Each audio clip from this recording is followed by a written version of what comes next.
नमस्कार दोस्तों, easy learning tree junior में आपका स्वागत है।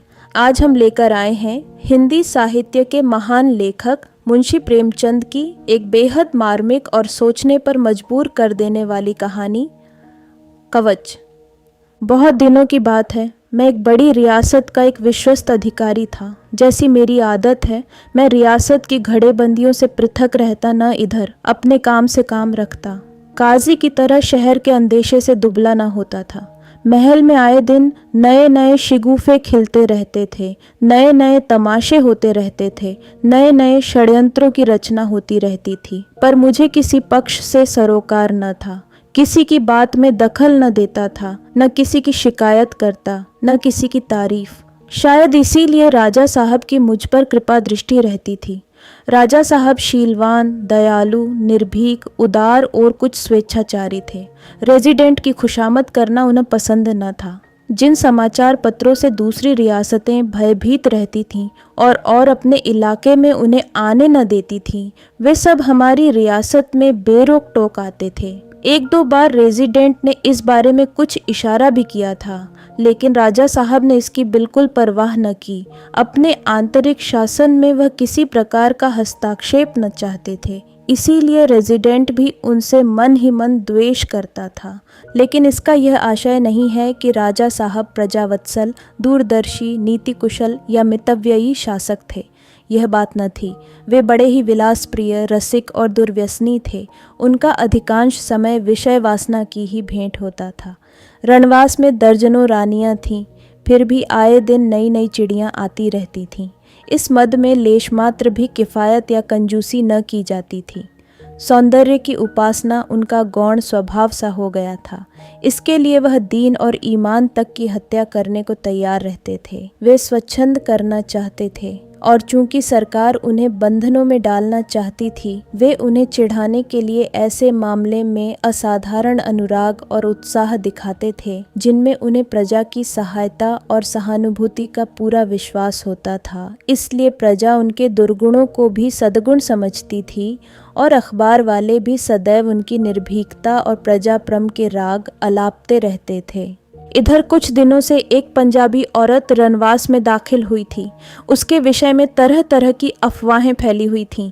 कोई कहता था मामूली बेश्या है, कोई एक्ट्रेस बतलाता था, कोई भले घर की लड़की। न वह बहुत रूपवती थी, न बहुत तरदार, फिर भी राजा साहब उस पर दिलो जान से फिदा थे। राजकाज में उन्हें यूं ही बहुत प्रेम न था, मगर अब तो वे उसी के हाथों बिक गए थे। वही उनके रोम रोम में व्याप्त हो गई थी। उसके लिए एक नया राजप्रसाद बन रहा था। नित्य नए नए उपहार आते रहते थे। भवन की सजावट के लिए यूरोप से नई नई सामग्रियां मंगवाई थीं। उसे गाना और नाचना सिखाने के लिए इटली, फ्रांस और जर्मनी के उस्ताद बुलाए गए थे। सारी रियासत में उसी का डंका बजता था। लोगों को आश्चर्य होता था कि इस रमणी में ऐसा कौन सा गुण है जिसने राजा साहब को इतना आसक्त और आकर्षित कर रखा है। एक दिन रात को मैं भोजन करके लेटा ही था कि राजा साहब हने याद फरमाया। मन में एक प्रकार का संशय हुआ कि इस समय खिलाफ मामूल क्यों मेरी तलबी हुई। मैं राजा साहब के अंतरंग मंत्रियों में से न था, इसलिए भय हुआ कि कहीं कोई विपत्ति तो नहीं आने वाली है। रियासतों में ऐसी दुर्घटनाएं अक्सर होती रहती हैं, जिसे प्रातः काल राजा साहब की बगल में बैठे हुए देखिए, उसे संध्या समय अपनी जान लेकर रियासत के 12 भागते हुए भी देखने में आया है। मुझे संदेह हुआ किसी ने मेरी शिकायत तो नहीं कर दी। रियासतों में निष्पक्ष रहना भी खतरनाक है। ऐसे आदमी का अगर कोई शत्रु नहीं होता तो कोई मित्र भी नहीं होता। मैंने तुरंत कपड़े पहने और मन में तरह तरह की दुष्कल्पनाएं करता हुआ राजा साहब की सेवा में उपस्थित हुआ। लेकिन पहली ही निगाह में मेरे सारे संशय मिट गए। राजा साहब के चेहरे पर क्रोध की जगह विषाद और नैराश्य का गहरा रंग झलक रहा था। आंखों में एक विचित्र याचना झलक रही थी। मुझे देखते ही उन्होंने कुर्सी पर बैठने का इशारा किया और बोले, क्यों जी सरदार साहब, तुमने कभी प्रेम किया है? किसी से प्रेम में अपने आप को खो बैठे हो? मैं समझ गया कि इस वक्त अदब और लिहाज की ज़रूरत नहीं। राजा साहब किसी व्यक्तिगत विषय में मुझसे सलाह करना चाहते हैं। नीच संकोच होकर बोला, दीन बंधु, मैं तो कभी इस जाल में नहीं फंसा। राजा साहब ने मेरी तरफ खास दान बढ़ाकर कहा, तुम बड़े भाग्यवान हो, अच्छा हुआ कि तुम इस जाल में नहीं फंसे। यह आंखों को लुभाने वाला सुनहरा जाल है, यह मीठा किंतु घातक विष है, यह वह मधुर संगीत है जो कानों को तो भला मालूम होता है पर हृदय को चूर चूर कर देता है। यह वह माया मृग है जिसके पीछे आदमी अपने प्राण ही नहीं अपनी इल्लत तक खो बैठता है। उन्होंने गिलास में शराब उंडेली और एक चुस्की लेकर बोले, जानते हो मैंने इस सरफराज के लिए कैसी कैसी परेशानियां उठाई। मैं उसके भौहों के एक इशारे पर अपना यह सिर उसके पैरों पर रख सकता था, ये सारी रियासत उसके चरणों पर अर्पित कर सकता था। इन्हीं हाथों से मैंने उसका पलंग बिछाया है, उसे हुक्का भर भर कर पिलाया है, उसके कमरे में झाड़ू लगाई है। वह पलंग से उतरती थी तो मैं उसकी जूती सीधी करता था। इस खिदमत गुजारी में मुझे कितना आनंद प्राप्त होता था, तुमसे बयान नहीं कर सकता। मैं उसके सामने जाकर उसके इशारों का गुलाम हो जाता था। प्रभुता और रियासत का गरूर मेरे दिल से लुप्त हो जाता था। उसकी सेवा शुश्रूषा में मुझे तीनों लोक का राज्य मिल जाता था। पर इस जालिम ने हमेशा मेरी उपेक्षा की। शायद वह मुझे अपने योग्य ही नहीं समझती थी। मुझे यह अभिलाषा ही रह गई है कि वह एक बार अपनी उन मस्तानी रसीली आँखों से, एक बार उन ईरगुर भरे हुए होठों से मेरी तरफ मुस्कुराती। मैंने समझा था शायद वह उपासना की ही वस्तु है, शायद उसे इन रहस्यों का ज्ञान नहीं। हाँ, मैंने समझा था शायद अभी अल्हड़पन उसके प्रेमोद्गारों पर मुहर लगाए हुए है। मैं इस आशा से अपने व्यथित हृदय को तस्कीन देता था कि कभी तो मेरी अभिलाषाएं पूरी होंगी, कभी तो उसकी सोई हुई कल्पना जागेगी। राजा साहब एकाएक चुप हो गए, फिर कदे आदम शीशे की तरफ देखकर शांत भाव से बोले, मैं इतना कुरूप तो नहीं हूँ कि कोई रमणी मुझसे इतनी घरुषा करे। राजा साहब बहुत ही रूपवान आदमी थे। ऊंचा कद था, भरा हुआ बदन, सेव का सा रंग चेहरे से तेज झलकता था। मैंने निर्भीक होकर कहा, इस विषय में तो प्रकृति ने हुजूर के साथ बड़ी उदारता के साथ काम लिया है। राजा साहब के चेहरे पर एक क्षीण उदास मुस्कुराहट दौड़ गई, मगर फिर वहीं नैराश्य छा गया। बोले, सरदार साहब, मैंने इस बाजार की खूब सैर की है। सम्मोहन और वशीकरण के जितने लटके हैं उन सबों से परिचित हूँ, मगर जिन मंत्रों से मैंने अब तक हमेशा विजय पाई है वे सब इस अवसर पर निरर्थक सिद्ध हुए। अंत को मैंने यही निश्चय किया कि कुआं ही अंधा है, इसमें प्यास को शांत करने की सामर्थ्य नहीं। मगर शोक, कल मुझ पर इस निष्ठुरता और उपेक्षा का रहस्य खुला गया। आह, काश यह रहस्य कुछ दिन और मुझसे छिपा रहता, कुछ दिन और मैं इसी भ्रम, इसी अज्ञान अवस्था में पड़ा रहता। राजा साहब का उदास चेहरा एकाएक कठोर हो गया। उन शीत्र नेत्रों में ज्वाला सी चमक उठी। बोले, देखिए, ये वह पत्र है जो कल गुप्त रूप से मेरे हाथ लगे हैं।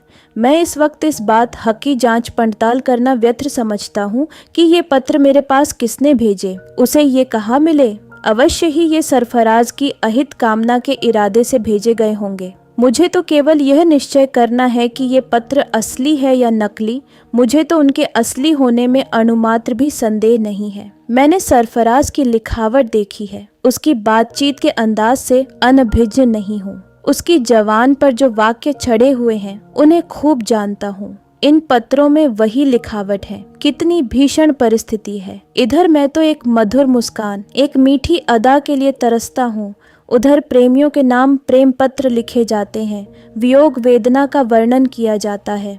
मैंने इन पत्रों को पढ़ा है, पत्थर सा दिल करके पढ़ा है, खून का घूंट पी पी कर पढ़ा है और अपनी बोटियों को नोच नोच कर पढ़ा है। आँखों से रक्त की बूंदें निकल निकल आई हैं। यह दगा, यह त्रिया चरित्र मेरे महल में रहकर मेरी कामनाओं को पैरों से कुचलकर, मेरी आशाओं को ठुकराकर ये क्रीड़ांगें होती है। मेरे लिए खारे पानी की एक बूंद भी नहीं, दूसरे पर सुधा जल की वर्षा हो रही है। मेरे लिए एक चुटकी भर आटा नहीं, दूसरे के लिए शटरस पदार्थ बरसे जा रहे हैं। तुम अनुमान नहीं कर सकते कि इन पत्रों की पढ़कर मेरी क्या दशा हुई। पहला उद्वेग जो मेरे हृदय में उठा वह यह था कि इसी वक्त तलवार लेकर जाऊं और उस बेदर्द के सामने यह कटार अपनी छाती में भोंक लूं, उसी के आंखों के सामने एड़ियां रगड़ रगड़ मर जाऊं। शायद मेरे बाद मेरे प्रेम की कद्र करें, शायद मेरे खून के गर्म छींटें उसके वज्र कठोर हृदय को द्रवित कर दें। लेकिन अंत स्थल के न मालूम किस प्रदेश से आवाज़ आई, यह सरासर नादानी है, तुम मर जाओगे, और यह छलनी तुम्हारे प्रेमोपहारों से दामन भरे दिल में तुम्हारी मूर्खता पर हंसती हुई दूसरे ही दिन अपने प्रियतम के पास चली जाएगी। दोनों तुम्हारी दौलत के मज़े उड़ाएंगे और तुम्हारी वंचित दलित आत्मा को तड़पाएंगे। सरदार साहब, विश्वास मानिए, यह आवाज़ मुझे अपने ही हृदय के किसी स्थल से सुनाई दी। मैंने उसी वक्त तलवार निकालकर कमर से रख दी। आत्महत्या का विचार जाता रहा और एक ही क्षण में बदले का प्रबल उद्वेग हृदय में चमक उठा। देह का एक एक परमाणु एक आंतरिक ज्वाला से उत्तप्त हो उठा, एक एक रोए से आग सी निकलने लगी। इसी वक्त जाकर उसकी कपट लीला का अंत कर दूं। जिन आंखों की निगाह के लिए अपने प्राण तक निछावर करता था, उन्हें सदैव के लिए ज्योतिहीन कर दूं। उन विषाक्त अधरों को सदैव के लिए स्वरहीन कर दूं। जिस हृदय में इतनी निष्ठुरता, इतनी कठोरता और इतना कपट भरा हुआ हो, उसे चीरकर पैरों से कुचल डालूं। खून सा सिर पर सवार हो गया। सरफराज की सारी महत्ता, सारा माधुर्य, सारा भाव विलास दूषित मालूम होने लगा। उस वक्त अगर मुझ मालूम हो जाता कि सरफराज की किसी ने हत्या कर डाली है, तो शायद मैं उस हत्यारे के पैरों का चुंबन करता। अगर सुनता कि वह मरणासन्न है, तो उसके दम तोड़ने का तमाशा करता। खून का दृढ़ संकल्प करके मैंने दोहरी तलवारें कमर में लगाई और उसके शयनागार में दाखिल हुआ। जिस द्वार पर जाते ही आशा और भय का संग्राम होने लगता था, वहां पहुंचकर इस वक्त मुझे वह आनंद हुआ जो शिकारी को शिकार करने में होता है। सरदार साहब, उन भावनाओं और उद्गारों का जिक्र न करूँगा जो उस समय मेरे हृदय को आंदोलित करने लगे। अगर वाणी में इतनी सामर्थ्य हो आई तो मन को इस चर्चा से उद्विग्न नहीं करना चाहता। मैंने दबे पांव कमरे में कदम रखा। सरफराज विलासमय निद्रा में मग्न थी, मगर उसे देखकर मेरे हृदय में एक विचित्र करुणा उत्पन्न हुई। जी हाँ, वह क्रोध और उत्ताप न जाने कहाँ गायब हो गया। उसका क्या अपराध है? यह प्रश्न आकस्मिक रूप से मेरे हृदय में पैदा हुआ। उसका क्या अपराध है? अगर उसका वही अपराध है जो इस समय मैं कर रहा हूँ, तो मुझे उससे बदला लेने का क्या अधिकार है? अगर वह अपने प्रियतम के लिए उतनी ही विकल, उतनी ही अधीर, उतनी ही आतुर है जितना मैं हूँ, तो उसका क्या दोष है?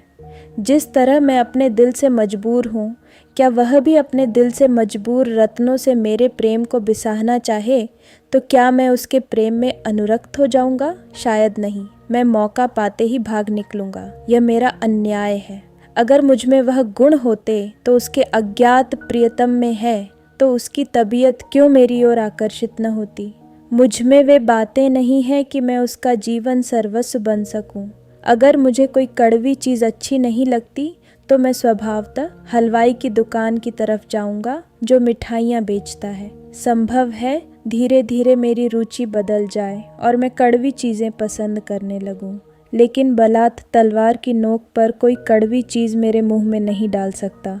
इन विचारों ने मुझे पराजित कर दिया। वह सूरत जो एक क्षण पहले मुझे काटे खाती थी, उसमें पहले से शतगुणा आकर्षण था। अब तक मैंने उसको निद्रा मग्न न देखा था। निद्रावस्था में उसका रूप और भी निष्कलंक और अनिंद्य मालूम हुआ। जागृति में निगाह कभी आंखों के दर्शन करती, कभी अधरों के, कभी कपोलों के। इस नींद में उसका रूप अपनी संपूर्ण कलाओं से चमक रहा था। रूप छटा था कि दीपक जल रहा था। राजा साहब ने फिर प्याला मुंह से लगाया और बोले, सरदार साहब, मेरा जोश ठंडा हो गया। जिससे प्रेम हो गया उससे द्वेष नहीं हो सकता, चाहे वह हमारे साथ कितना ही अन्याय क्यों न करे। जहाँ प्रेमिका प्रेमी के हाथों कत्ल हो, वहाँ समझ लीजिए कि प्रेम न था, केवल विषय लालसा थी। मैं वहाँ से चला आया, लेकिन चित्त किसी तरह शांत नहीं होता। तब से अब तक मैंने क्रोध को जीतने की भरसक कोशिश की, मगर असफल रहा। जब तक वह शैतान जिंदा है, मेरे पहलू में एक कांटा खटकता रहेगा, मेरी छाती पर सांप लौटता रहेगा। वहीं काला नाम फन उठाए हुए उस रत्न राशि पर बैठा हुआ है। वहीं मेरे और सरफराज के बीच में लोहे की दीवार बना हुआ है। वहीं इस दूध की मक्खी है। उस सांप का सिर कुचलना होगा जब तक मैं अपनी आंखों से उसकी धज्जियां बिखरते न देखूंगा। मेरी आत्मा को संतोष न होगा। परिणाम की कोई चिंता नहीं कुछ भी हो, मगर उस नर पिशाच को जहन्नुम दाखिल करके दम लूंगी। यह कहकर राजा साहब ने मेरी ओर पूर्ण नेत्रों से देखकर कहा, बतलाइए आप मेरी क्या मदद कर सकते हैं। मैंने विस्मय से कहा, मैं? राजा साहब ने मेरा उत्साह बढ़ाते हुए कहा, हाँ आप जानते हैं मैंने इतने आदमियों को छोड़कर आपको क्यों अपना विश्वास पात्र बनाया और क्यों आपसे यह भिक्षा मांगी। यहाँ ऐसे आदमियों की कमी नहीं है जो मेरा इशारा पाते ही उस दुष्ट के टुकड़े उड़ा देंगे, सरे बाजार उसके रक्त से भूमि को रंग देंगे। जी हाँ, एक इशारे से उसकी हड्डियों का बुरादा बना सकता हूँ, उसके नहों में कीलें ठुकवा सकता हूँ, मगर मैंने सबको छोड़कर आपको छांटा। जानते हो क्यों? इसलिए कि मुझे तुम्हारे ऊपर विश्वास है, वह विश्वास जो मुझे अपने निकटतम आदमियों पर भी नहीं। मैं जानता हूँ कि तुम्हारे हृदय में यह भेद उतना ही गुप्त रहेगा जितना मेरे। मुझे विश्वास है कि प्रलोभन अपनी चरम शक्ति का उपयोग करके भी तुम्हें नहीं डिगा सकता। पाशविक अत्याचार भी तुम्हारे अधरों को नहीं खोल सकते। तुम बेवफाई न करोगे, दगा न करोगे, इस अवसर से अनुचित लाभ न उठाओगे। जाते हो, इसका पुरस्कार क्या होगा इसके विषय में तुम कुछ भी शंका न करो। मुझ में और चाहे कितने ही दुर्गुण हों, कृतज्ञता का दोष नहीं है। बड़े से बड़ा पुरस्कार जो मेरे अधिकार में है वह तुम्हें दिया जाएगा। मनसब, जागीर, धन, सम्मान सब तुम्हारी इच्छानुसार दिए जाएंगे। इसका संपूर्ण अधिकार तुमको दिया जाएगा, कोई दखल न देगा। तुम्हारी महत्वाकांक्षा को उच्चतम शिखर तक उड़ने की आज़ादी होगी। तुम खुद फरमान लिखोगे और मैं उस पर आंखें बंद करके दस्तखत करूँगा। बोलो, कब जाना चाहते हो? उसका नाम और पता इस कागज पर लिखा हुआ है। इसे अपने हृदय पर अंकित कर लो और कागज फाड़ डालो। तुम खुद समझ सकते हो कि मैंने कितना बड़ा भार तुम्हारे ऊपर रखा है। मेरी आबरू, मेरी जान तुम्हारी मुट्ठी में है। मुझे विश्वास है कि तुम इस काम को सुचारू रूप से पूरा करोगे। जिन्हें अपना सहयोगी बनाओगे वे भरोसे के आदमी होंगे। तुम्हें अधिकतम बुद्धिमत्ता, दूरदर्शिता और धैर्य से काम लेना पड़ेगा। एक असंयत शब्द, एक क्षण का विलंब, जरा सी लापरवाही मेरे और तुम्हारे दोनों के लिए प्राणघातक होगी। दुश्मन घात में बैठा हुआ है। कर तो डर, न कर तो डर का मामला है। यूं ही गद्दी से उतारने के मंसूबे सोचे जा रहे हैं। इस रहस्य के खुल जाने पर क्या दुर्गति होगी, इसका अनुमान तुम आप कर सकते हो। मैं बर्मा में नज़रबंद कर दिया जाऊंगा। रियासत गैरों के हाथ में चली जाएगी और मेरा जीवन नष्ट हो जाएगा। मैं चाहता हूं कि आज ही चले जाओ। ये इंपीरियल बैंक का चेक बुक है। मैंने चेकों पर दस्तखत कर दिए हैं। जब जितने रुपयों की ज़रूरत हो ले लेना।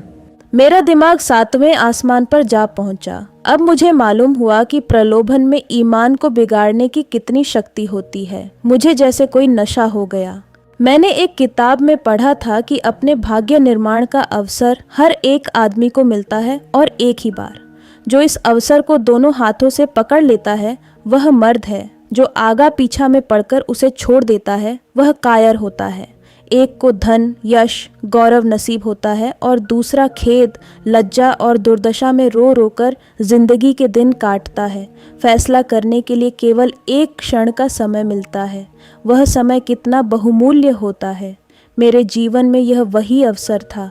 मैंने उसे दोनों हाथों से पकड़ने का निश्चय कर लिया। सौभाग्य अपनी सर्वोत्तम सिद्धियों का थाल लिए मेरे सामने हाजिर है। वह सारी विभूतियों जिनके लिए आदमी जीता मरता है मेरा स्वागत करने के लिए खड़ी है। अगर इस समय मैं उनकी उपेक्षा करूं तो मुझ जैसा अभागा आदमी संसार में न होगा। माना कि बड़े जोखिम का काम है, लेकिन पुरस्कार तो देखो। दरिया में गोता लगाने ही से तो मोती मिलता है। तख्त पर बैठे हुए कायरों के लिए कोड़ियों और घोंघों के सिवा और क्या है। माना कि बेगुनाह के खून से हाथ रंगना पड़ेगा। क्या मुजायका, बलिदान से ही वरदान मिलता है। संसार समर भूमि है। यहाँ लाशों का जीना बनाकर उन्नति के शिखर पर चढ़ना पड़ता है। खून के नालों में तैरकर ही विजय तट मिलता है। संसार का इतिहास देखो। सफल पुरुषों का चरित्र रक्त के अक्षरों में लिखा हुआ है।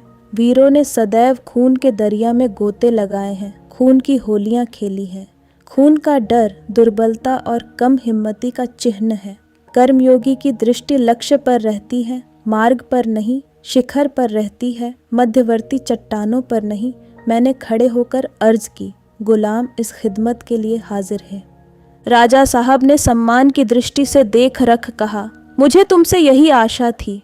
तुम्हारा दिल कहता है कि यह काम पूरा कर आओगे। मुझे विश्वास है, मेरा भी यही विचार था। देखो, एक एक क्षण का समाचार भेजते रहना। ईश्वर ने चाहा तो हुजूर को शिकायत का कोई मौका न मिलेगा। ईश्वर का नाम न लो, ईश्वर ऐसे मौके के लिए नहीं है। ईश्वर की मदद उस वक्त मांगो जब अपना दिल कमज़ोर हो। जिसकी बाहों में शक्ति, मन में विकल्प, बुद्धि में बल और साहस है, वह ईश्वर का आश्रय क्यों ले। अच्छा, जाऊं और जल्द सुरखरू होकर लौटो, आंखें तुम्हारी तरफ लगी रहेंगी। मैंने आत्मा की आलोचनाओं को सिर तक न उठाने दिया। उस दुष्ट को क्या अधिकार था कि वह सरफराज से ऐसा कुत्सित संबंध रखे, जब उसे मालूम था कि राजा साहब ने उसे अपने हरम में दाखिल कर लिया है। यह लगभग उतना ही गर्हित अपराध है जितना किसी विवाहित स्त्री को भगा ले जाना। सरफराज एक प्रकार से विवाहिता है। ऐसी स्त्री से पत्र व्यवहार करना और उस पर डोरे डालना किसी दशा में भी क्षम्य नहीं हो सकता। ऐसे संगीन अपराध की सज़ा भी उतनी ही संगीन होनी चाहिए। अगर मेरे हृदय में उस वक्त तक कुछ दुर्बलता, कुछ संशय, कुछ अविश्वास था, तो इस तर्क ने उसे दूर कर दिया। सत्य का विश्वास सत्य साहस का मंत्र है। अब वह खून मेरी नज़रों में पापमय हत्या नहीं, जायज़ खून था और उससे मुंह मोड़ना लज्जाजनक कायरता। गाड़ी के जाने में अभी 2 घंटे की देर थी। रात भर का सफ़र था, लेकिन भोजन की ओर बिल्कुल रुचि न थी। मैंने सफ़र की तैयारी शुरू की। बाजार से एक नकली दाढ़ी लाया, ट्रंक में 2 रिवॉल्वर रख लिए। फिर सोचने लगा, किसे अपने साथ ले चलूं। यहाँ से किसी को ले जाना तो नीति विरुद्ध है। फिर क्या अपने भाई साहब को तार दूं? हाँ, यही उचित है। उन्हें लिख दूं कि मुझसे बम्बई में आकर मिलें, लेकिन नहीं, भाई साहब को क्यों फंसाऊं? कौन जाने क्या हो। बम्बई में ऐसे आदमी की क्या कमी। 1 लाख रुपए का लालच दूंगा, चुटकियों में काम हो जाएगा। वहाँ एक से एक शातिर पड़े हैं, जो चाहें तो फरिश्तों का भी खून कराएं। बस इन महाशय को किसी हिकमत से किसी वेश्या के कमरे में लाया जाए और वहीं उनका काम तमाम कर दिया जाए। या समुद्र के किनारे जब वह हवा खाने निकले तो वहीं मार कर लाश समुद्र में डाल दी जाए। अभी चूंकि देर थी, मैंने सोचा लाऊं संध्या कर लूं। ज्यों ही संध्या के कमरे में कदम रखा, माताजी के तिरंगे चित्र पर नजर पड़ी। मैं मूर्ति पूजक नहीं हूँ, धर्म की ओर मेरी प्रवृत्ति नहीं है, न कभी कोई व्रत रखता हूँ, लेकिन न जाने क्यों उस चित्र को देखकर अपनी आत्मा में एक प्रकाश का अनुभव करता हूँ।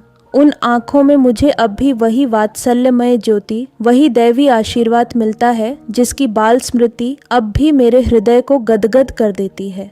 वह चित्र मेरे लिए चित्र नहीं, बल्कि सजीव प्रतिमा है, जिसने मेरी सृष्टि की है और अब भी मुझे जीवन प्रदान कर रही है।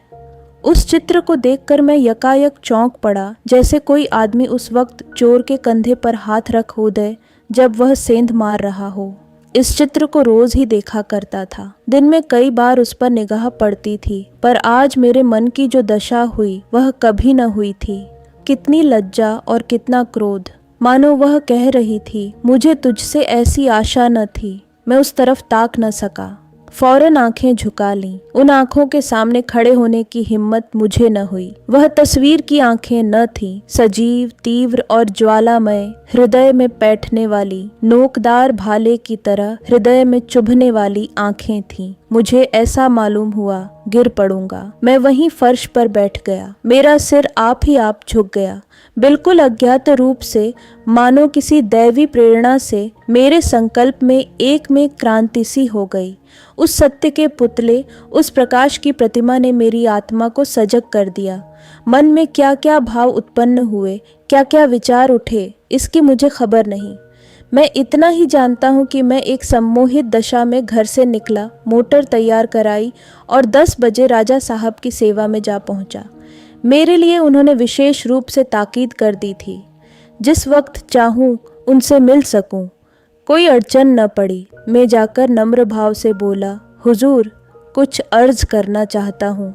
राजा साहब अपने विचार में इस समस्या को सुलझाकर इस वक्त इत्मीनान की सांस ले रहे थे। मुझे देखकर उन्हें किसी नई उलझन का संदेह हुआ। त्योरियों पर बल पड़ गए, मगर एक ही क्षण में नीति ने विजय पाई।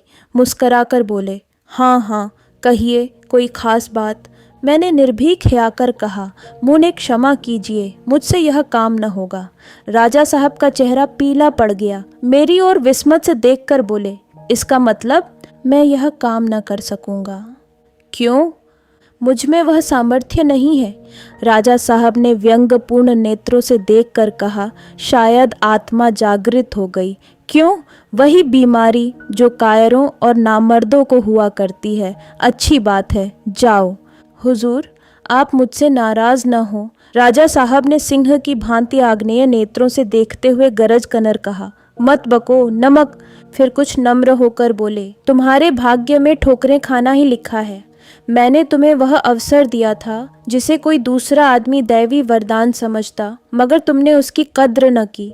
तुम्हारी तकदीर तुमसे फिरी हुई है। हमेशा गुलामी करोगे और धक्के खाओगे। तुम जैसे आदमियों के लिए गेरुए बाने हैं और कमंडल तथा पहाड़ की गुफा। इस धर्म और अधर्म की समस्या पर विचार करने के लिए उसी वैराग्य की जरूरत है। संसार मर्दों के लिए है। मैं पछता रहा था कि मैंने पहले ही क्यों ना इनकार कर दिया। राजा साहब ने एक क्षण के बाद फिर कहा, अब भी मौका है, फिर सोचो। मैंने उसी निशक तत्परता के साथ कहा, हुजूर, मैंने खूब सोचा लिया है। राजा साहब हाथ दांतों से काट कर बोले, बेहतर है, जाऊं और आज ही रात को मेरे राज्य की सीमा के बाहर निकल जाओ। शायद कल तुम्हें इसका अवसर न मिले। मैं न मालूम क्या समझकर तुम्हारी जान बख्शी कर रहा हूँ। न जाने कौन मेरे हृदय में बैठा हुआ तुम्हारी रक्षा कर रहा है। मैं इस वक्त अपने आप में नहीं हूँ, लेकिन मुझे तुम्हारी शराफत पर भरोसा है। मुझे अब भी विश्वास है कि हैस मामले के या तुम दीवार के सामने भी जबान पर न लाओगे। मैं चुपके से निकल आया और रातों रात राज्य के बाहर पहुंच गया। मैंने उस चित्र के सिवा और कोई चीज़ अपने साथ न ली। इधर सूर्य ने पूर्व की सीमा में पर्दापण किया, उधर मैं रियासत की सीमा से निकल कर अंग्रेजी इलाके में जा पहुंचा। तो दोस्तों, यह थी मुंशी प्रेमचंद की लिखी हुई कहानी कवच। उम्मीद है आपको यह कहानी ज़रूर पसंद आई होगी और इसके संदेश ने आपको सोचने पर मजबूर किया होगा। अगर आपको ऐसी ही प्रेरणादायक और भावनात्मक कहानियाँ पसंद हैं तो वीडियो को लाइक करें, शेयर करें और हमारे चैनल को ज़रूर सब्सक्राइब करें।